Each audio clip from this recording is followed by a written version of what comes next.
militante o no, pero fue radical. Siempre tenía, esa era su filosofía.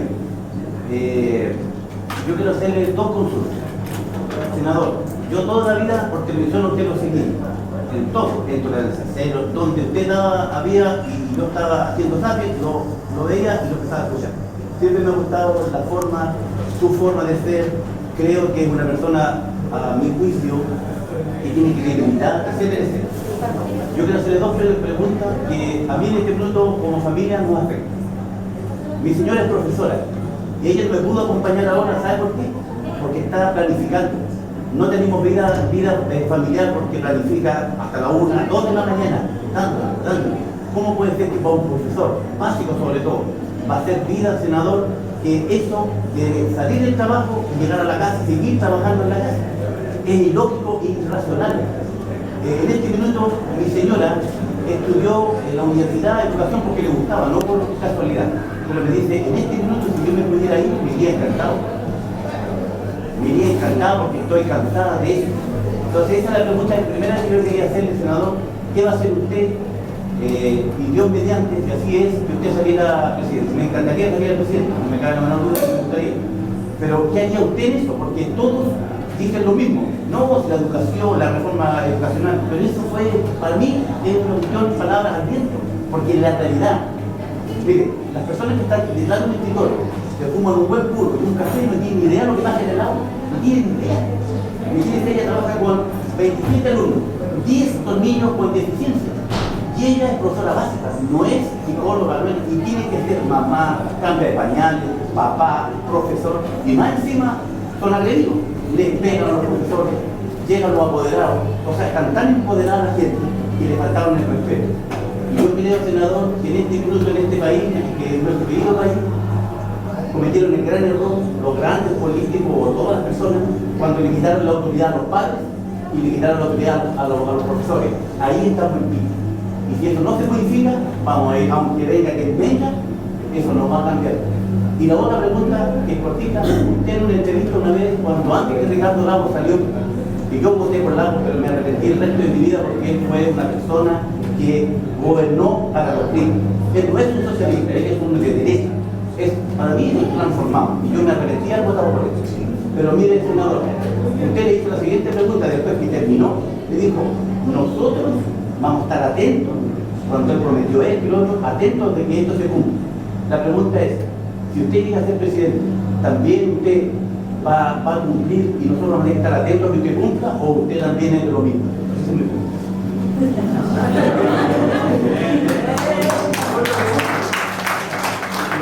Bueno, lo segundo, usted sabe que siempre son los hechos que hablan por la persona. Así que hay que ver uno con la guitarra porque uno tiene la mejor idea, pero no se encuentra.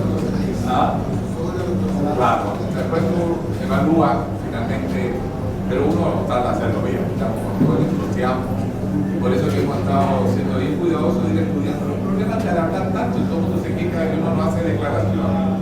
Pero ¿cómo te vas a poner a hablar de temas si no los has estudiado? Y además tome en cuenta que yo llevo en carrera 5 meses. Desde las preguntas esas medias sorprendentes pasamos a asumir que probablemente vamos a tener que tomar esta responsabilidad.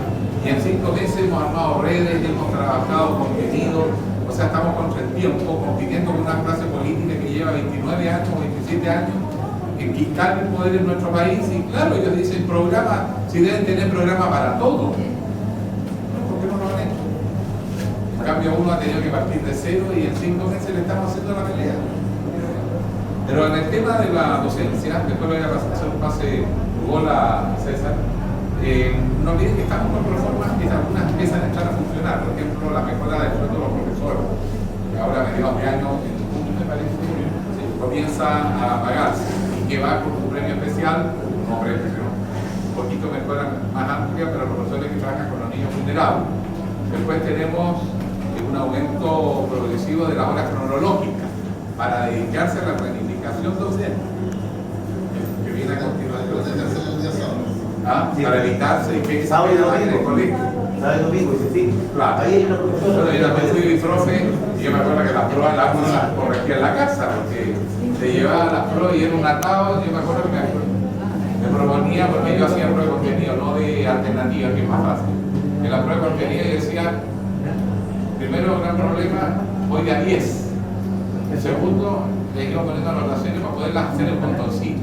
Esta está más o menos, porque yo no soy peor, entonces uno medio al ojo le hace a la evaluación y la iba poniendo en montoncito, entonces ya te tendría un 6, un 5, 5, un 5, medio primitivo, pero la verdad que me las leía con cuidado para estar ortografía y la redacción de la regla. Bueno, eso se supone que eso se debe empezar a hacer en aulas y hay un proceso gradual para que esa pega empiece a hacerse en el colegio. No es que le paguen para que lo haga en la casa, sino lo hacen en el colegio. Y ahí tenemos, además, bueno, el tema del bullying de los profesores, yo creo que también un componente del bullying es primero porque hay problema en la sociedad, está más agresivo. En segundo lugar, a la escuela llegan niños que antes no llegaban. Por ejemplo, claro, cuando yo estudiaba, uno pasaba de séptimo básico, primero medio, y de mi curso en el Liceo 14 acá en el Bosque, en Santiago, que es una comuna popular, y quedamos como 7. Del curso lo vas a poner a trabajar. Para que ustedes más o menos vean lo dramático que es, ahí estos cabros siguen. Pero la mayoría de esos cabros ni siquiera saben lo que están en el colegio. Y además que también yo creo que hay algo que tiene que ver con los métodos de enseñanza-aprendizaje, que para los niños de ahora que son más hiperactivos, etcétera, el colegio es un poquitito asfixiante. Entonces hay una rebelión contra el profesor, hay una rebelión contra el colegio, porque no saben por qué están ahí, los tienen encerrados por una energía que desborda por todos lados. Por eso tenemos que también evaluar los métodos de enseñanza-aprendizaje y darle a los profesores más libertad para trabajar con los cursos según las capacidades, el talento, modos de ser de su curso. Los profesores tienen que estar más empoderados para tener más libertad para diseñar su curso y sus actividades en los colegios en función de las características de los alumnos y del entorno en que viven. Debe ser el proyecto educativo del colegio. Ahora eso en teoría se había empezado a hacer en Chile, pero si no se empodera al director de la escuela y a los profesores para tener la libertad de ejecutar, la pura planificación termina siendo una frustración. Ahora yo le voy a César, porque César me está ayudando en el tema del director de escuela, de Valencia, y no de cualquiera, y él nos puede explicar un poco más en detalle cómo viene el cronograma ahora. Sí. Bueno, ciudadanos, gusto saludarlos en primer lugar. Bueno, efectivamente el tema de la educación es uno de los temas pilares de toda sociedad. La sociedad que no invierte en educación en realidad es un poco lo que se puede esperar en cuanto a su desarrollo. El gobierno actual ha hecho una serie de reformas que, según mi opinión, van por el camino correcto, pero son insuficientes. O sea, efectivamente yo creo que es correcto el terminar con el lucro de la educación.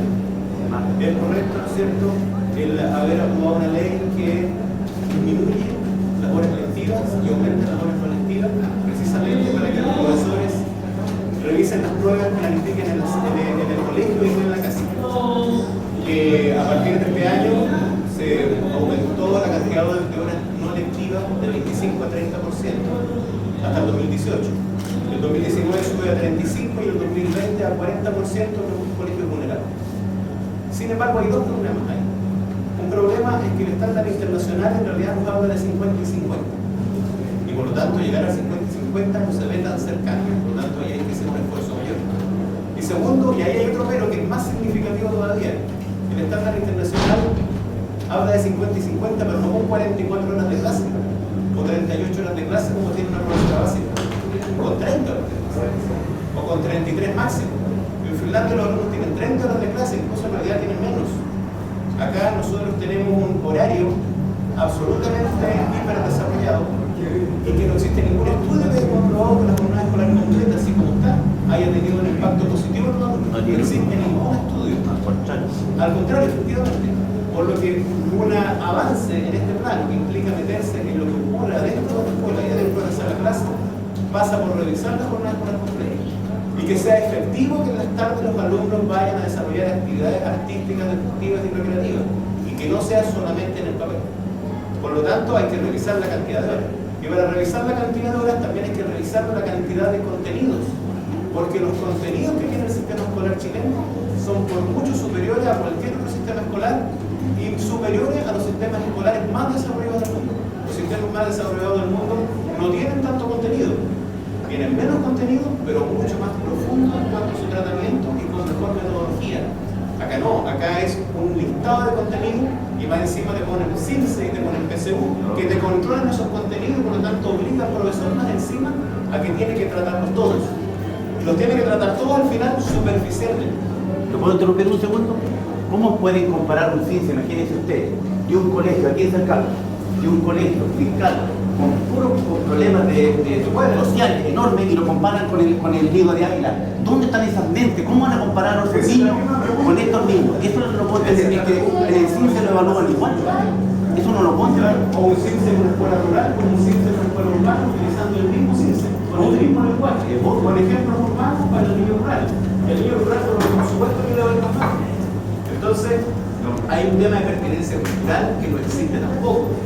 Y lo otro que tiene que ver con el empoderamiento de los profesores, bueno, efectivamente también hay que revisar las funciones, las facultades de la Superintendencia de Educación, porque desde el 2011 existe una ley que se llama Ley de Violencia Escolar que incluyó a los profesores también como posibles víctimas de la violencia escolar. Pero sin embargo, a la hora de aplicar esa ley, los encargados de controlar y aplicar esa ley efectivamente no la aplican y no la respetan.